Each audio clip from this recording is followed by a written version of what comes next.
നിങ്ങൾ എല്ലാരും ഇങ്ങനെയായാ ഞങ്ങൾ എന്ത് കള്ളത്തരം അവിടെ ചെന്ന് പറയുന്നേ? സേതുവട്ടം ഇവിടെ വന്ന് പറഞ്ഞിട്ട് പോയ കാര്യം ഇടയ്ക്കിടയ്ക്ക് ഫോൺ വിളിച്ച് ഓർമ്മിപ്പിക്കുന്നുണ്ട്. അത് ഞാൻ പറഞ്ഞോളാം. എനിക്കും ആദരിക്കും മറ്റെന്തെങ്കിലും ആവശ്യമുണ്ടെന്ന്. അനുപേട്ടനെന്തിനാ അങ്ങനെയൊക്കെ പറയാൻ പോകുന്നേ?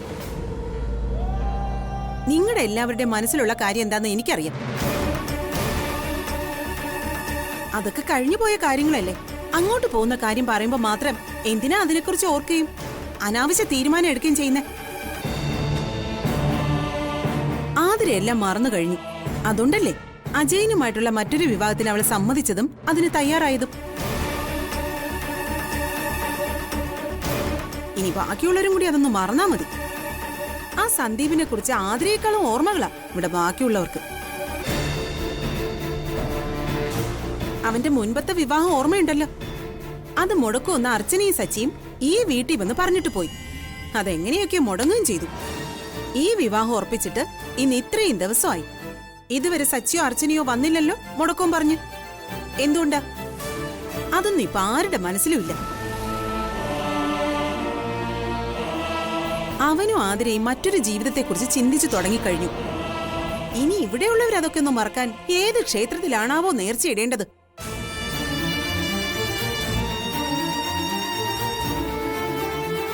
മീര പറഞ്ഞ കുറെ കാര്യങ്ങൾ ശരിയാ. അതുകൊണ്ട് ഞാനൊരു തീരുമാനം പറയാം. നാളെ ഇവിടെ നിന്ന് എല്ലാവരും കൂടി നെല്ലിശ്ശേരിയിലേക്ക് പോകണം.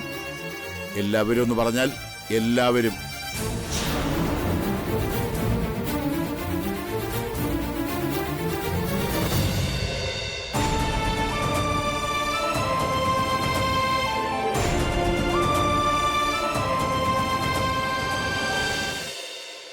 എന്തായി സാർ, ഞാൻ പറഞ്ഞ ആൾക്കാരെ പറ്റി അന്വേഷിച്ചോ? അന്വേഷിച്ചു. എന്നിട്ട് അതൊക്കെ പറയാം. അതിനു മുൻപ് താൻ എന്തിനാ എന്നോട് കള്ളം പറഞ്ഞതെന്ന് പറയും. നെല്ലിശ്ശേരി ഗ്രൂപ്പ് ഓഫ് കമ്പനീസിന്റെ ചെയർമാൻ സേതുമാധവന്റെ മൂത്ത മകൻ നന്ദൻ എന്ന നന്ദകുമാർ അല്ലേ? വിവാഹം കഴിഞ്ഞിട്ടില്ല എന്നതുൾപ്പെടെ എന്തെല്ലാം കള്ളമാണ് താൻ എന്നോട് പറഞ്ഞത്? പണ്ടങ്ങും നാട് വിട്ടുപോയ നന്ദൻ ഇതുവരെ തിരിച്ചു.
അപ്പോ സ്വന്തം ഭാര്യയെ കാണണ്ടേ?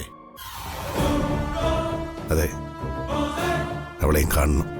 താൻ വളരെ പ്രതീക്ഷയോടെ പറയുന്ന ഈ കാര്യത്തിന് എനിക്ക് പറയാനുള്ളത് തന്നെ വിഷമിപ്പിക്കുന്ന ഒരു വാർത്തയാണല്ലോ നന്ദ. തന്റെ ആ വീട്ടിലിപ്പോ ആരുമില്ല. തന്റെ അച്ഛനും ബാക്കിയുള്ള അംഗങ്ങളും ചേർന്ന് എന്തോ ഗൾഫ് ടൂറിലാണെന്നാ അവിടുന്ന് അറിയാൻ കഴിഞ്ഞത്.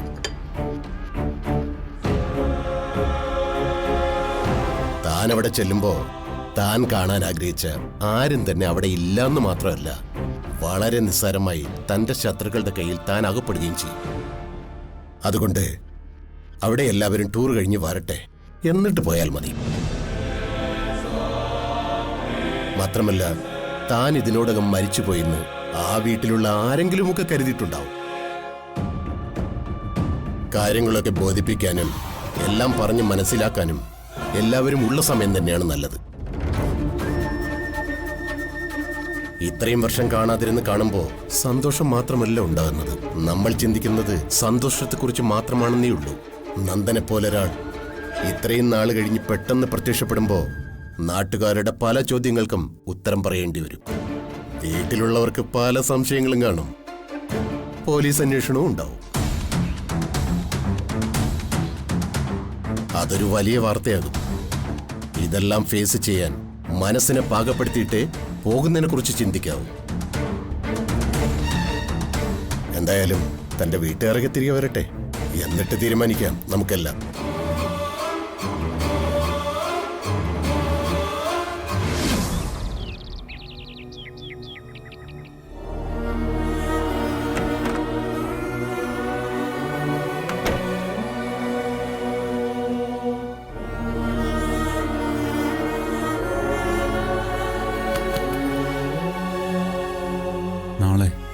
നാളെ ഒരു ദിവസം കൂടി കഴിഞ്ഞ വിവാഹമാണ്. അവനെന്തെങ്കിലും പറഞ്ഞോ? ഇല്ല. നമുക്കിത് എങ്ങനെയെങ്കിലും മുടക്കണം സച്ചേട്ടാ. എങ്ങനെ? ഞാനിത് കുറെ തവണ ആലോചിച്ചു. സന്ദീപ് നമ്മുടെ കൂടെ നിന്നിരുന്നെങ്കിൽ ഇപ്പോ അച്ഛനോടെല്ലാം പറഞ്ഞ് ശരിയാക്കാമായിരുന്നു. അവൻ ആതിരെ വേണ്ടെന്നും അനിക്കേ മതിയെന്നും മാത്രമേ പറയുന്നുള്ളൂ, മറ്റൊന്നും പറയുന്നില്ല. ഇത് ശരിക്കും പറയുന്ന തന്നെയാണോ ഇതൊക്കെ? അവൻ ഈ വിവാഹമായിട്ട് പൊരുത്തപ്പെട്ടോന്നാ എന്റെ സംശയം. ഇന്നലെ രാത്രി നമ്മളോട് ക്ഷമ പറഞ്ഞതല്ലാതെ അതെന്തിനാന്ന് ചോദിച്ചിട്ട് അവൻ പറഞ്ഞുമില്ലല്ലോ. ഇന്നലെ അവന്റെ സംസാരം കേട്ടപ്പോ തനിക്കെന്താ തോന്നിയത്? ഞാൻ ആദ്യം പറഞ്ഞതിൽ എന്നെ ഇപ്പോഴും ഉറച്ചു നിൽക്കുന്നത്. ഈ പറയുന്നതും ചെയ്യുന്നതും ഒന്നും അവൻ അറിഞ്ഞുകൊണ്ട് ചെയ്യുന്നതല്ല, അവനെ കൊണ്ട് ആരൊക്കെയോ ചെയ്യിക്കുന്നത് തന്നെയാ. അവനിപ്പോ എന്തൊക്കെയാ ചിന്തിക്കുന്നതെന്നും എന്തൊക്കെയാണ് അവൻ ചെയ്യാൻ പോകുന്നതെന്നും ഒരു ഊഹവും ഇല്ല. ഇങ്ങനെ ഒരാൾക്ക് മാറാൻ പറ്റുമോ? എന്തു പറഞ്ഞാ ഇനി അവന്റെ മനസ്സിനെ തിരിച്ചു പിടിക്കേണ്ടതെന്ന് എനിക്കറിയില്ല.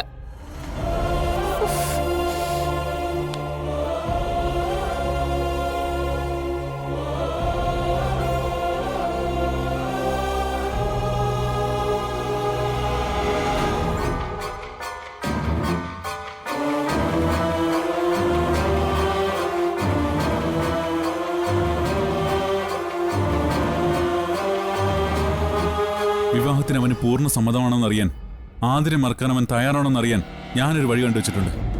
എന്താ അത്?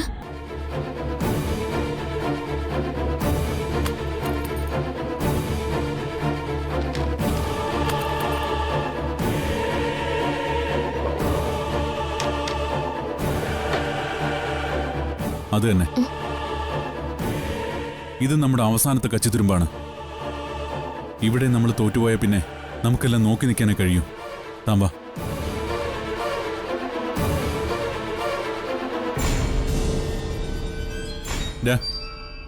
നിന്റെ ഏട്ടനെന്ന നിലയിലും നിന്റെ എല്ലാ കാര്യങ്ങളും അറിയാവുന്ന ആളെന്ന നിലയിലും ഞാൻ നിന്നോട് അവസാനമായിട്ട് ചോദിക്കുക, ആതിരെ ഉപേക്ഷിച്ച് അനഘയെ സ്വീകരിക്കാൻ തന്നെയാണോ ഇപ്പോഴും നിന്റെ തീരുമാനം? സന്ദീപേ, നിന്റെ മനസ്സിൽ എന്തായാലും ഒന്ന് പറയ്. ഇനി നീ ഇങ്ങനെ മൗനമായി നിൽക്കുന്നത് ഞങ്ങളെ കൂടി തളർത്തുന്നുണ്ട്.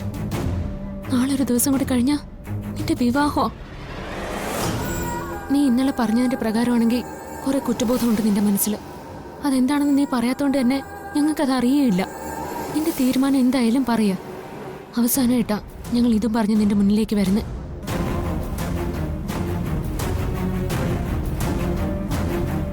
ഞാൻ നല്ലപോലെ തീരുമാനിച്ചിട്ട് തന്നെയാ ഇതിനായി ഇറങ്ങിയത്. എല്ലാത്തിനും കൂടെ നിന്ന് നിങ്ങളെ കാണുമ്പോഴുള്ള കുറ്റബോധം മാത്രമേ ഇപ്പം എൻ്റെ മനസ്സിലുള്ളൂ. മറ്റൊന്നും ഞാനിപ്പോൾ ഓർക്കുന്നില്ല. അങ്ങനെയാണെങ്കിൽ അനഘയെ വിവാഹം കഴിക്കുന്നതിന് മുമ്പ് ആതിരയുമായുള്ള എല്ലാ ബന്ധവും നീ ഉപേക്ഷിക്കണം.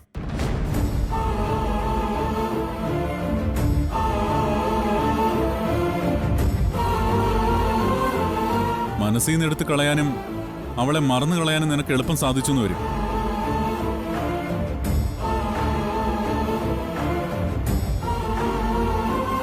നിയമപരമായി വിവാഹം കഴിഞ്ഞ രണ്ടുപേരാ നീയും ആതിരി.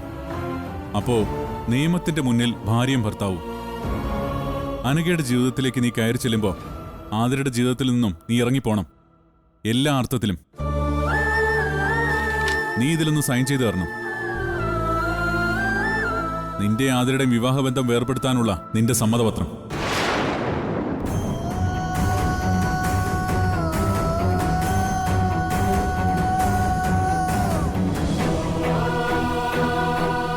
നീ സൈൻ ചെയ്യാദ്യം. ആതിരെ ഞാൻ പറഞ്ഞ് മനസ്സിലാക്കിപ്പിച്ച് അവളെ കൊണ്ട് സൈൻ ചെയ്യിപ്പിച്ചോളാം.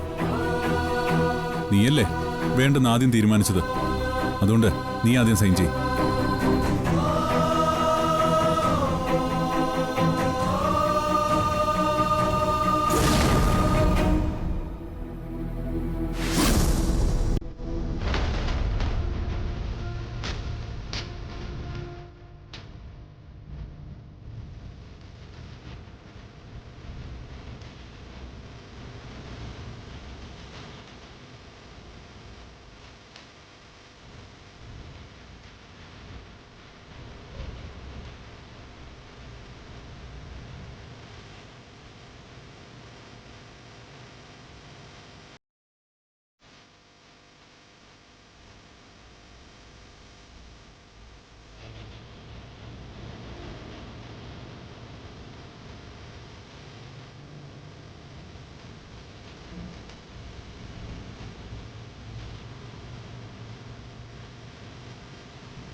എല്ലാത്തിനും ഒരു പരിധിയുണ്ട് സന്ദീപേ. നീ ഇപ്പൊ നിൽക്കുന്നത് ആ പരിധിക്ക് പുറത്താ. ഇതൊന്നും നല്ലതിനല്ല നിനക്ക്. ഞാനും നീയും സേതുമാധവൻ എന്ന മനുഷ്യന്റെ മക്കളാ. നിനക്ക് ഇങ്ങനെയൊക്കെ എങ്ങനെ ചിന്തിക്കാൻ കഴിയുന്നു എനിക്ക് മനസ്സിലാവുന്നില്ല. ഒരാൾക്ക് പ്രതീക്ഷയും സ്നേഹവും കൊടുത്ത് ചേർത്ത് നിർത്തിയിട്ട് ഒരു കാരണവുമില്ലാതെ തള്ളിക്കളയുന്നതിനോളം വലിയ പാപമില്ലെന്ന് മനസ്സിലാക്കിയവനാ നിന്റെ ഈ ഏട്ടൻ. ഇന്നല്ലെങ്കിൽ നാളെ ആതിരയുടെ ഓരോ തുള്ളി കണ്ണീരിനും നീ അനുഭവിക്കും. നിന്നെ മനസ്സിലാക്കാതെയും നീ പറയുന്നത് വിശ്വസിച്ചും ഞങ്ങൾക്കും കിട്ടുമായിരിക്കും ഈശ്വര ശിക്ഷ. എന്നാലും സാരമില്ല, എന്റെ അനിയൻ നന്നായിട്ട് ജീവിച്ച് കണ്ടാ മതി.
നിനക്കെന്താടി ഒരു ആലോചന?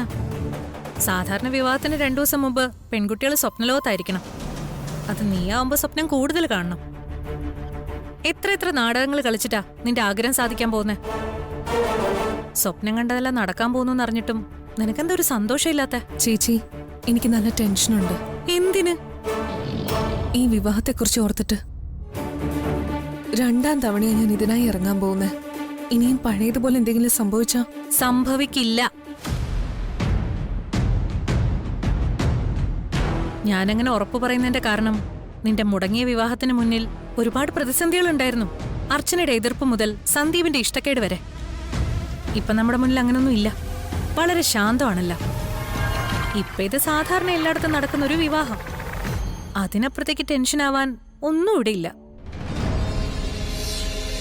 ചേച്ചി പറയുന്ന വാക്കുകളുടെ ധൈര്യമാണ് എനിക്ക് എപ്പോഴും ഉള്ളത്.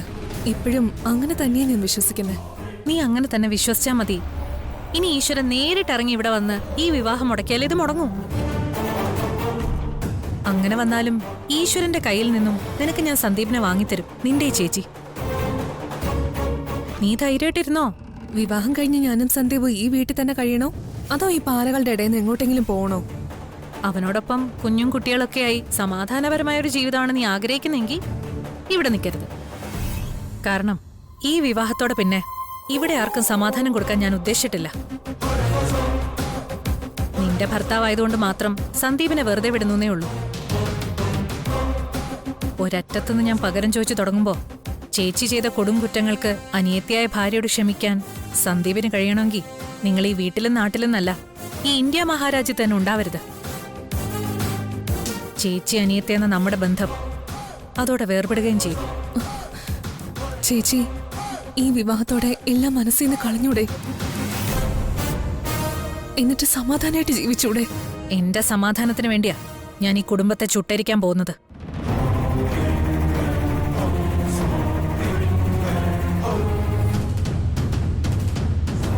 ഇവിടെ എല്ലാവരുടെയും വിചാരം എനിക്കൊരു വലിയ ജീവിതം തന്നു, നമുക്ക് അഭയം തന്നു, ചെയ്ത തെറ്റുകളുടെ വ്യാപ്തി കുറച്ച് പ്രായശ്ചിത്തം ചെയ്തു എന്നൊക്കെയാ. അങ്ങനെ എന്റെ ജീവിതത്തെ തൃപ്തിപ്പെടുത്തുന്ന ഒന്നും ഇവിടെയുള്ളവർക്ക് പകരം തരാൻ പറ്റില്ല. അങ്ങനെ പകരം തരാനാണെങ്കിൽ പകരം തരേണ്ടത് അവരുടെയൊക്കെ ജീവനാ. അത് തന്നില്ലെങ്കിലും അവന്തിക എടുക്കും, അവരുടെ അനുവാദം ഇല്ലാതെ തന്നെ. നെല്ലിശ്ശേരി വീടിന്റെ അടിവേരറുത്തിട്ടാ നീ നേരത്തെ പറഞ്ഞ അവന്തികയുടെ സമാധാനമുള്ള ജീവിതം.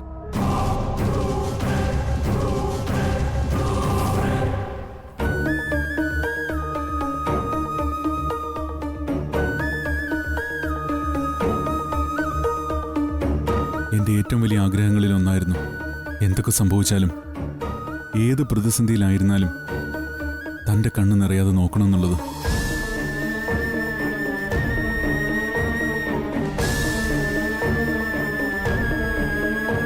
പക്ഷേ എന്നും മറ്റുള്ളവർക്ക് വേണ്ടി സങ്കടപ്പെടാനാവും എൻ്റെയും തൻ്റെയും വിധി. എല്ലാം നല്ലൊരു അവസാനത്തിലേക്ക് എത്തുമെന്ന് കരുതി കൂടുതൽ സന്തോഷിച്ചതുകൊണ്ടാവും ഇപ്പൊ ഇങ്ങനെ വിഷമിക്കേണ്ടി വരുന്നത്. ഞാൻ ആലോചിക്കുന്നത് നമ്മുടെ കാര്യമല്ല, ആതിരയുടെ കാര്യ. എല്ലാം മറന്ന് സന്ദീപ് ഒരു തീരുമാനത്തിലെത്തിയതുപോലെ ആതിരയ്ക്ക് അതിന് കഴിയുമെന്ന് എനിക്ക് തോന്നുന്നില്ല.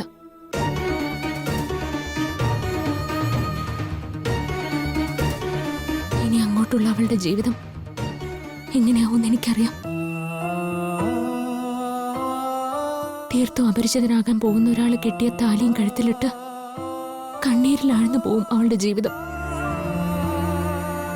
ഒരുമിച്ച് ജീവിച്ചു തുടങ്ങുന്നതിന് മുമ്പൊരു വേർപിരിയൽ മറ്റാരെക്കാളും എനിക്ക് നന്നായിട്ട് മനസ്സിലാവും. അവളുടെ ചേച്ചി ആ വേർപിരിയലിന്റെ വക്കിലെത്തിയിട്ട് ഭാഗ്യം കൊണ്ട് രക്ഷപ്പെട്ടതുപോലെ ആവില്ല ഇത്. എന്നെപ്പോലെ 6 മാസത്തെ കാലാവധിയിൽ അവൾക്ക് ഭർത്താവിന്റെ സ്നേഹം പിടിച്ചു പറ്റാൻ കഴിയില്ലല്ലോ. അതിനുള്ള സമയവും അവക്കില്ല.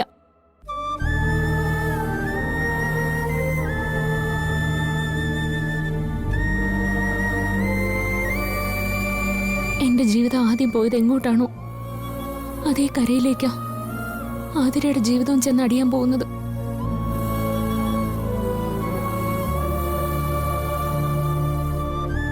എനിക്കറിയാം തനിക്ക് ഞാനും ആതിരയ്ക്ക് സന്ദീപും സ്നേഹത്തെക്കാൾ കൂടുതൽ തന്നത് സങ്കടങ്ങളാണെന്ന്. അതിന്റെ പരിഹാരം എന്നോണം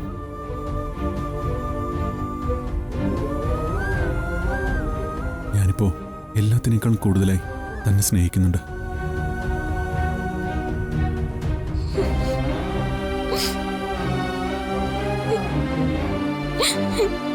ഞാൻ കുറ്റം പറഞ്ഞതല്ല സച്ചേട്ടാ.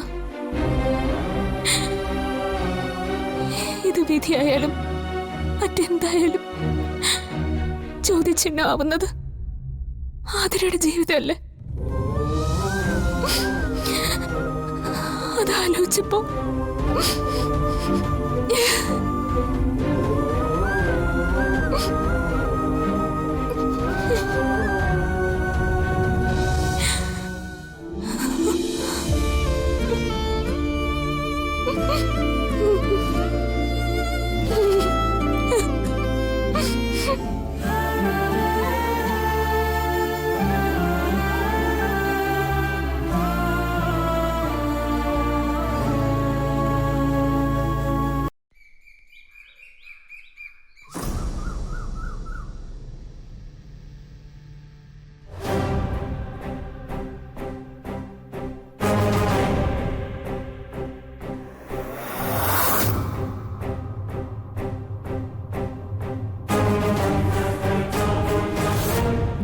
ഇത് അർച്ചനയ്ക്കുള്ളതാ. നാളെ കഴിഞ്ഞ് മറ്റന്നാൾ നടക്കാൻ പോകുന്ന എന്റെ അനിയത്തി അനഘയുടെ വിവാഹത്തിന് അർച്ചനയ്ക്ക് വേണ്ടി ഞാൻ വാങ്ങിയ സാരി. അർച്ചനയ്ക്ക് മാത്രമല്ല എല്ലാവർക്കും വേണ്ടി വാങ്ങി. പക്ഷേ എനിക്കിത് നേരിട്ട് തന്നെ കയ്യിൽ തരണം തോന്നി. അതിന്റെ കാരണം അർച്ചനയ്ക്ക് അറിയാലോ. ദാ വാങ്ങിക്കേ.